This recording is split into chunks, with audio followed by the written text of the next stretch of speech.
তো আমরা শুধু এই অন্তর্বর্তীকালীন সরকার সহ আগামীর বাংলাদেশের যারাই এই গুরুত্বপূর্ণ দায়িত্বগুলোতে থাকবে, আমরা একটা জিনিসই তাদের কাছে চাইব যে ধর্ষকের প্রকাশ্যে এই মৃত্যুদণ্ডের ব্যবস্থা করতে হবে। কারণ এমন অনেক জায়গা আছে যেই জায়গাগুলোতে আসলে এত সুশীলতা দেখিয়ে লাভ নেই। একটা সময় ছিল এই বাংলাদেশে যখন প্রচুর অ্যাসিড নিক্ষেপ হতো, যখন অ্যাসিড নিক্ষেপের সর্বোচ্চ শাস্তি মৃত্যুদণ্ড করা হলো, এরপর থেকে কিন্তু এটা অনেক কমে গিয়েছে। তো এমন কিছু মানুষ আছে আসলে যাদেরকে তারা যেরকম ডিজার্ভ করে তাদেরকে তাদের বিরুদ্ধে সেরকমই শাস্তি দিতে হবে, অ্যাকশন নিতে হবে। তো আমরা আমাদের জায়গা থেকে, আমাদের এনসিপির পক্ষ থেকে, এবং শুধু এনসিপি নয়, পুরো বাংলাদেশের মানুষের পক্ষ থেকে আমরা অন্তর্বর্তীকালীন সরকারকে বলবো যে তারা যে 90 দিনের কথা বলেছেন কিছুদিন আগে আমাদের বোন আসিয়ার সময়, এটা আরও যদি দ্রুততম সময়ের মধ্যে দৃশ্যমান শাস্তি নিশ্চিত করা যায়, তাহলে দিন শেষে আগামীতে আমাদের আর কোনো বোন আসিয়া কিংবা লামিয়াকে আমাদের আর হারাতে হবে না। একটা বিষয় হচ্ছে যে মানে মানে এটা ডিফারেন্ট ছিল একটু ঘটনা, জুলাই আন্দোলনের শহীদের মেয়ে। তো এটা কি আরেকটু গুরুত্ব সহকারে দেখা দরকার ছিল, বা সেই জায়গাটা থেকে কি আপনি অবহেলা দেখেছেন সরকারের বা আইন শৃঙ্খলার? না, আমাদের একজন ভাইকে আমরা হারিয়েছি এই অভ্যুত্থানে। আসলে খুব স্বাভাবিকভাবেই মানে একটা মানুষ যখন বিবেকবোধ হারিয়ে ফেলে তখন এই ধরনের মানে নৃশংস ঘটনার সাথে জড়িত হয়। কিন্তু তারপরও মানুষের ন্যূনতম যদি বিবেকবোধ থাকে, অন্তত এইটুকু মাথায় কাজ করবে যে তার বাবা এই অভ্যুত্থানের একজন শহীদ। কিন্তু সেটাও আসলে যেই নরপশুর মাথায় কাজ করেনি, আমরা বাইরে থেকে কিভাবে বুঝবো যে কার মাথায় কি চলছে? কিন্তু আমাদের জায়গা থেকে, আমাদের জুলাই শহীদ স্মৃতি ফাউন্ডেশন কিংবা আমাদের পক্ষ থেকে স্পেশালি আমাদের ফাউন্ডেশনে কাজ করে আমাদের সেবন্তী, তিনিও একজন শহীদের বোন, এখানে স্নিগ্ধ রয়েছে, তারা খোঁজ খবর নেয়। আজকেও সন্ধ্যা 7টার দিকে সেবন্তী তাদের বাসায় গিয়েছিল, একসাথে কথা বলেছে, গল্প করেছে, সেই ছবিও মাত্র সেবন্তী আমাকে দেখালো। তো কিন্তু ওই যে মনের ভিতরে কি চলে, এই যে ট্রমা, এটা থেকে তো বের হওয়া তো সহজ বিষয় নয়।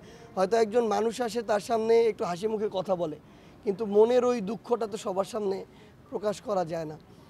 তো আসলে দিন শেষে আমরা ওই একটা জিনিসই বলতে চাই যে এটা আমরা এই পৃথিবীতে কিংবা এই দেশে আমরা লামিয়াকে, আসিয়াকে আমাদের নিজেদের বোনের জায়গায় যদি দাঁড় করাই, তাহলে আমরা আর আমাদের এরকম কোনো বোনকে হারাতে চাই না। এটার জন্য সরকার তার জায়গা থেকে যত দ্রুত যে ব্যবস্থা নিক না কেন, পুরো দেশের মানুষের এখানে অকুণ্ঠ সমর্থন।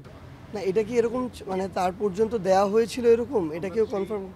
এটা আমরা তো সেই সংবাদে পেয়েছি যে তাকে তার মানে হচ্ছে যে আসামি যারা ছিল তাদেরকে জামিনে মুক্তি পেয়েছে আমরা, এবং এই কারণে সে হচ্ছে ট্রমাটাইজ হয়ে সে আত্মহত্যা করছে। এই ধরনের আসলে না, আমি আসলে আমার জায়গা থেকে যেহেতু আমি মাত্র তার মায়ের সাথে কথা বলেছি, আমাকে এরকম কিছু বলেনি। সো যেহেতু আমি আমার জায়গা থেকে জানি না, আসলে ভাই আপনারা এখন আপনাদের জায়গা থেকে দেখবেন যে আমরা এই মুহূর্তে মানে বাংলাদেশের পার্সপেক্টিভে এটা একদম দেখছি যে কিভাবে গুজব প্রোপাগান্ডা দিয়ে মানুষকে মানসিকভাবে হেনস্থা করা, বিব্রত করা, অস্বস্তিকর পরিস্থিতিতে ফেলা এই কাজগুলো হচ্ছে। তো এরকম কিছু হয়েছে কিনা যেহেতু আমি জানি না, আমার জায়গা থেকে আবার নিজে কনফার্ম না হয়েও একটা মন্তব্য করা উচিত না, তাহলে ওই একই পথে আমিও হাঁটলাম, সেটা আমি করতে পারি না। কিন্তু আমার জায়গা থেকে আমি একটা জিনিসই বলি, এখানে তো জামিন হয়নি, যেটা আমরা বিভিন্ন নিউজেও দেখলাম নাকি জামিন হয়ে গিয়েছে, জামিন আসলে হয়নি। কিন্তু আমরা আমাদের জায়গা থেকে এই যে একটা মিথ্যা তথ্য যদি পেয়ে থাকে, আমি জানি না পেয়েছে কিনা, একটা মিথ্যা তথ্য দিয়ে কিন্তু একটা মানুষের মানসিক অবস্থা অনেক বিপর্যস্ত হতে পারে। কারণ দিন শেষে মানুষ সমাজে তো বাঁচতে হবে। তো মানুষ চিন্তা করে যে আসলে আমি এই সমাজের সামনে ওই মুখ নিয়ে আর দাঁড়াতে পারবো কিনা। তো এই জিনিসগুলো মানুষকে মানসিকভাবে অনেক পীড়া দেয়।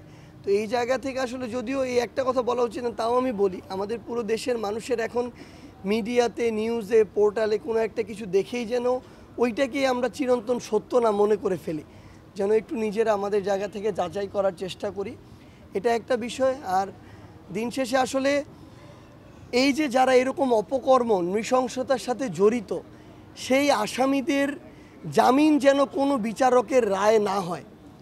যেই বিচারক এমন একটা মামলার একজন আসামি জন্য লড়ে কিংবা জামিন নেয়ার ব্যবস্থা করে কিংবা যেই আইনজীবী এই জামিন নেয়ার জন্য লড়ে, আমরা মনে করি যে তাদের ওই বিবেকবোধের জায়গাটুকুও তারা প্রফেশনালিজমের জায়গায় হারিয়ে ফেলেছেন।